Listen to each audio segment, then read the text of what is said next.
जानकारी के मुताबिक सत्यपाल मलिक और करण थापर का इंटरव्यू यूट्यूब से हटाने को सरकार ने बोला है। सत्यपाल मलिक ने पुलवामा हमले को लेकर प्रधानमंत्री नरेंद्र मोदी पर हैरान कर देने वाले खुलासे किए हैं। तो सवाल उठता है, नेशनल मीडिया पर वो बहस का मुद्दा क्यों नहीं है?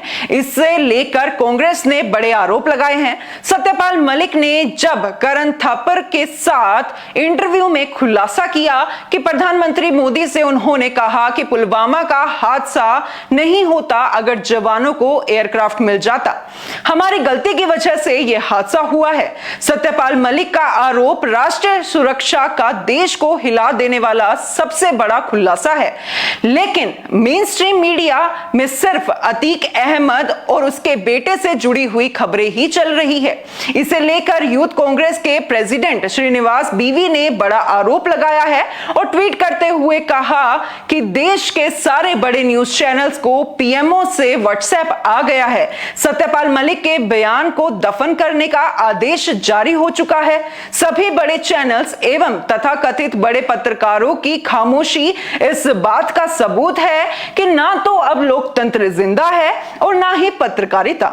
उन्होंने यह भी दावा किया कि सत्यपाल मलिक के इंटरव्यू को यूट्यूब से हटाने के लिए भी बोला गया है। सत्यपाल मलिक के इंटरव्यू पर मीडिया की खामोशी कई सवाल उठाती है कि राहुल गांधी पर मामूली बात को लेकर जिस तरह गुलाम नबी आजाद का तमाम टीवी चैनल्स ने इंटरव्यू लिए, उससे कहीं ज्यादा गंभीर खुलासों पर सत्यपाल मलिक पर गोदी मीडिया एकदम चुप है। चलिए अब आपको बताते हैं कि सत्यपाल मलिक ने अपने इंटरव्यू में क्या कुछ दावे किए थे। जम्मू कश्मीर के पूर्व राज्यपाल सत्यपाल मलिक ने दावा किया कि सीआरपीएफ ने उनके लोगों को ले जाने के लिए एयरक्राफ्ट मांगा था, क्योंकि इतना बड़ा काफिला कभी रोड से नहीं जाता। मलिक ने दावा किया कि सीआरपीएफ ने गृह मंत्रालय से पूछा था, लेकिन उन्होंने एयरक्राफ्ट देने से मना कर दिया था। उन्होंने कहा कि अगर मुझसे पूछते तो मैं उनको यानी कि सीआरपीएफ को एयरक्राफ्ट देता, कैसे भी देता, सिर्फ 5 एयरक्राफ्ट की जरूरत थी, उनको एयरक्राफ्ट नहीं दिया गया।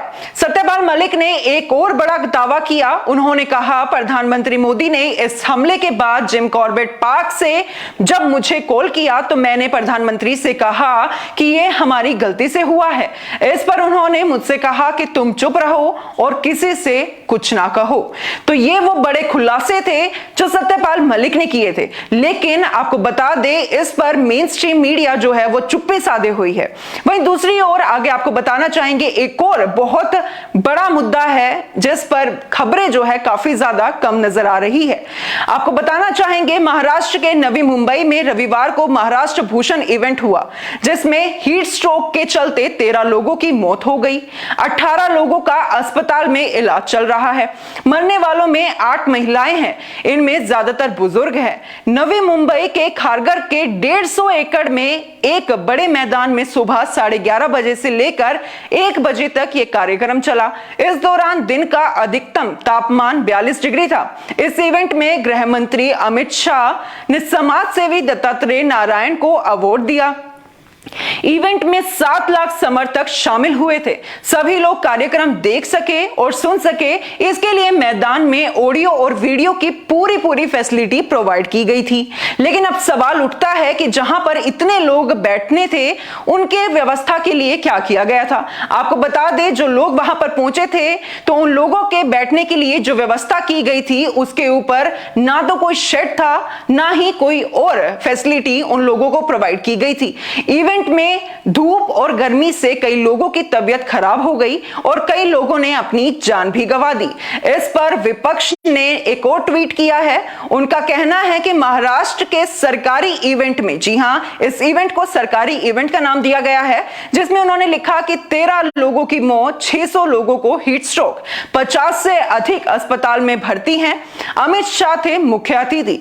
42 डिग्री सेल्सियस में कई घंटों तक खुले आसमान में लाखों लोगों को वीवीआईपी के इंतजार में बैठाया गया।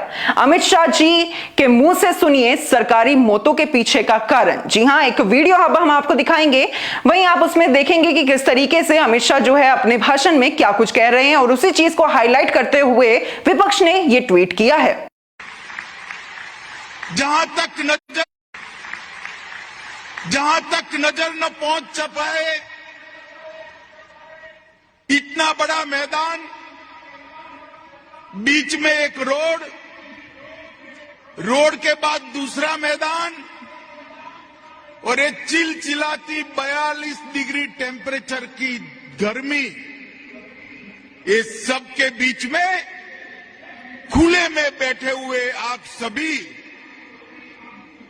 सदस्य, आप सभी सम्मानजोग व्यक्ति, माताएं, बहनें, भाइयों, ये बताता है कि आपके मन में अप्पा साहब के लिए कितना। तो अब आते हैं मेन स्ट्रीम मीडिया पर। लेकिन इतने बड़े हादसे के बाद भी गोदी मीडिया की चुप्पी समझ से बाहर है। आखिरकार इस पर सवाल क्यों नहीं उठाए गए? क्या ये एक जरूरी मुद्दा नहीं था? चलिए अब आपको तीसरा बड़ा और अहम मुद्दा बताते हैं जिस पर मेन स्ट्रीम मीडिया गूंगी बनी हुई है। वो है कर्नाटक में होने जा रहे 2023 विधानसभा चुनाव। जी हां, आपको बता दें, यहां चुनाव से पहले भाजपा के कई बड़े नेता बीजेपी का दामन छोड़ कांग्रेस में शामिल हो गए हैं। कर्नाटक में भाजपा के पूर्व सीएम जगदीश शेट्टार कांग्रेस में शामिल हो गए। टिकट न मिलने से 2 दिन पहले उन्होंने भाजपा छोड़ दी। शेट्टार को कांग्रेस अध्यक्ष मल्लिकार्जुन खड़गे ने सदस्यता दिलाई। चलिए अब आपको भाजपा के उन नेताओं के नाम गिनवाते हैं जिन्होंने भाजपा छोड़ कांग्रेस में शामिल हो गए हैं। कर्नाटक सरकार में मंत्री, 6 बार के विधायक एस अंगारा, ये सबसे पहला नाम है। उसके बाद राज्य के डिप्टी सीएम रह चुके विधायक लक्ष्मण सावदी। तीसरा, हुबली धारवाड़ सेंट्रल सीट से विधायक जगदीश शेट्टार। मुदीगेरे से विधायक एसपी कुमार स्वामी। हावेरी से विधायक नेहरू ओलेकर। होसदुर्गा से विधायक गोलीहाटी शेखर। कुदलिगी से विधायक एन.वाई. गोपाल कृष्णन। एमएलसी आर शंकर वीरानी बेनूर से टिकट मांग रहे थे लेकिन उनको नहीं मिला। पूर्व मंत्री और विधायक के.एस. ईश्वरप्पा ने चुनावी राजनीति से रिटायरमेंट ले लिया है, यानी वे राजनीति में तो है लेकिन इस बार चुनाव नहीं लड़ेंगे। तो इससे ये साफ नजर आ रहा है कि कर्नाटक में बीजेपी की जमीन लगातार खिसकती जा रही है। बीजेपी के नेताओं को हार का डर सता रहा है। यही वजह है जो भाजपा के नेताओं में कांग्रेस ज्वाइन करने की होड़ लगी हुई है। इसका मुख्य कारण एक और निकलकर सामने आया है कि भाजपा के शासन काल में कर्नाटक की जनता उनसे संतुष्ट नहीं है। भाजपा ने जो कर्नाटक की जनता से वादे किए वो पूरे नहीं कर पाई है। जी हां, धरातल पर वो पूरे नहीं हुए हैं। और एक और कारण मैं आपको बताना चाहूंगी जो कि सामने निकल कर आ रहा है कि किस तरीके से बीजेपी विपक्षी नेताओं को या विपक्ष को जांच एजेंसियों के माध्यम से झूठे आरोपों में फंसाकर उनको जेल भेज रही है।